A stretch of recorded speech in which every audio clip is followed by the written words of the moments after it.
बेचारा 5 नमाजें पढ़ाता है, सारी जिंदगी बच्चों को अलिफ बा ता सा पढ़ाता है, वो बेचारा सारी जिंदगी पीर बन ही नहीं सकता।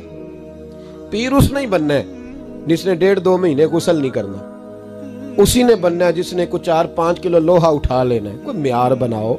शेखुल हदीस ऐसे हैं जिनको मैं जानता हूं, बेचारों की बेटियों की शादियां नहीं हो सकी, पैसे कोई नहीं, और तुमने गवैये और नाथ खां अमीर कर दिए।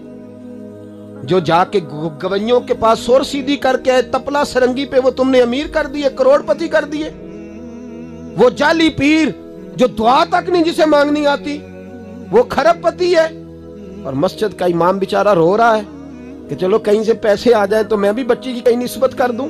मेरे अपने शहर की बात है, एक बड़ा कीमती बच्चा जामिया निजामी में पढ़ता था, उसके वालिद साहब आलिम थे, और बच्चा मेरे साथ बड़ी मोहब्बत थी। छोड़ छाड़ के वो बच्चा कहने लगा मैं साउथ कोरिया जा रहा हूं, मैंने नहीं पढ़ना।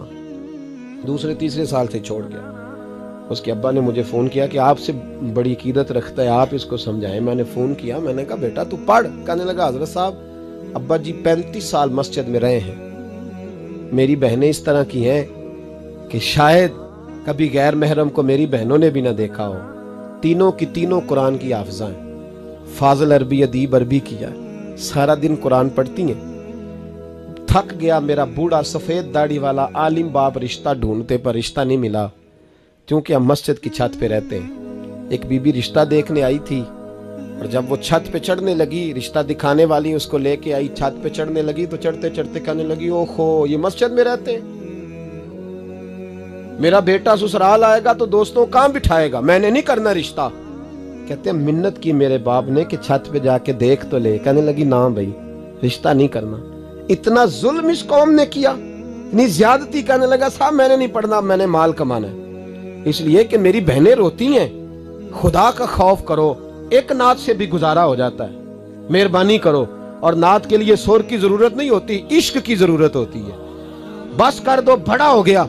मदारस के बच्चों को वो रोटी खाने को मिलती है जो मैं और आप खाएं तो बीमार हो जाएं, बीमार हो जाएं, जो मदारस के बच्चों को रोटी खाने को मिलती है। और इनको जिस तरह इनका इस्तेसाल किया जाता है, लाइनों में लगा के इन्हें खैरात की तरह खाना दिया जाता है, और जो इन बेचारों का अशर होता है 100 रुपया खत्म के बाद जब चौधरी साहब देते हैं तो 200 वो बातें भी सुनाते। ये जुल्म कर रहे हो। रबीउल अव्वल आएगा तो यहाँ जनाब मेले लगेंगे, और यहाँ हालत ये होगी कि 25,000, 50,000, 60 कहां से आया तुम्हारे पास पैसा? यहाँ लुटाने के लिए पैसे हैं। और मस्जिद का इमाम मिन्नत करे 6 साल के बाद भी कि 2,000 बढ़ा दो, तो कहते कारी साहब इतने पैसे नहीं जमा होते। ये पैसा कहां से आता है? खुदा का वास्ता, ये भी मेरे आला हजरत का पैगाम है, इसको भी सुनो। आला हजरत से जब कहा गया ना, हमारे तो अल्लाह खैर करे नाथ खां और मैं वो कोई पैसे फेंकने आते हैं महफिल में तो मना करता हूँ। क्यों? इसलिए कि जब दथियों वाले पैसे लेके आते हैं ना मस्जिदों में और महफिलों में, तो फ्रंट सीटें फिर दथियों वालों के हाथों में होती है। गरीब महफिल मिलाद में भी छुप के बैठता है पीछे, और नाथ खां भी याद कर लेता है कि ज्यादा नोट किसने पकड़े हुए, ज्यादा नोट किसके हाथ में। वो फिर कहता है हाजी साहब है शेर तुहाडी नजर जे। मैं क्या बदबख्ता, नबी पाक दे नाम दा शेर भी बंदे दी नजर हो सकता है, जिसमें हुजूर की तारीफ हो रही हो, बंदे की नजर किस तरह होगी? शर्म करो, डरो अल्लाह ताला।